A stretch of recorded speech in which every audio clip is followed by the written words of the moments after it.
अखेर ठाणे लोकसभेची जागा शिंदेंची शिवसेनाच लढणार। ठाण्यातून माजी महापौर नरेश म्हस्के यांना उमेदवारी मिळणार, एबीपी माझाला माहिती।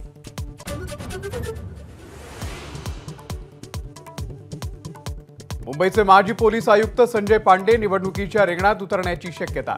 उत्तर मध्य मुंबईमधून अपक्ष निवडणूक लढण्याच्या तयारीत संजय पांडे यांची एबीपी माझाला माहिती।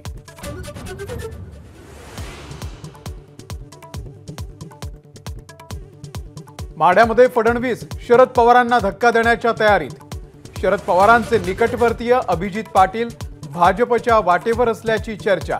आज अभिजित पाटील यांची फडणवीसांसोबत बैठक।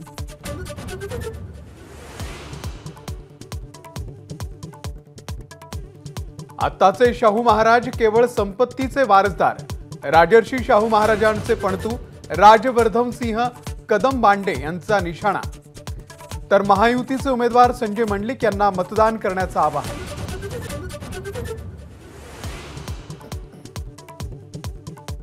कोल्हापूरच्या जागेसाठी मुख्यमंत्र्यांच्या रात्री उशिरापर्यंत बैठका। समरजित सिंह घाटगेंसोबत चर्चा। कागलमधून मंडलिकांना सर्वाधिक मताधिक्य देण्यासंदर्भात बैठकीत रणनीती।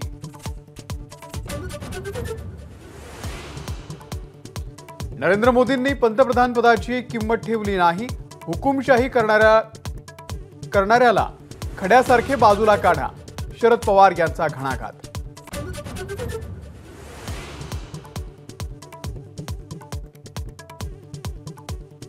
मोदी औरंगजेबासारखे का वागतात? मोदींच्या अंगात औरंगजेब संचारलाय का? संजय राऊत यांची पंतप्रधान मोदींवरती टीका।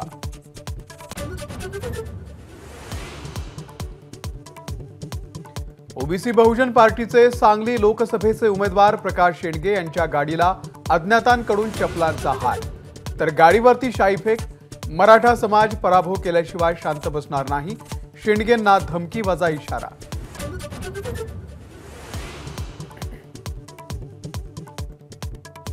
प्रकाश शेंडगेंच्या गाडीवरील शाईफेक प्रकरणाचा भुजबळांकडून निषेध। हल्ला करून केवळ भीती दाखवण्याचा प्रयत्न, भुजबळांचा निशाणा।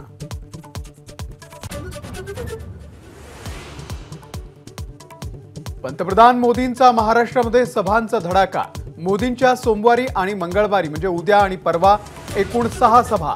सोमवारी सोलापूर, कराड, पुण्यात, तर मंगळवारी माळशिरस, धाराशिव आणि लातूरमध्ये सभा।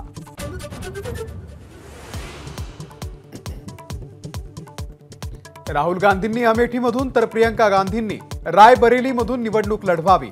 काँग्रेसच्या केंद्रीय निवडणूक समितीच्या बैठकीमध्ये काँग्रेसच्या नेत्यांची मागणी। मल्लिकार्जुन खरगे निर्णय घेणार।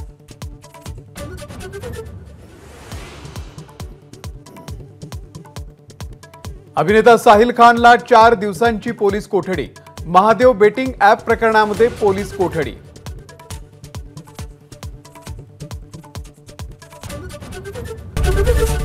एबीपी माझा, उघडा डोळे बघा नीट।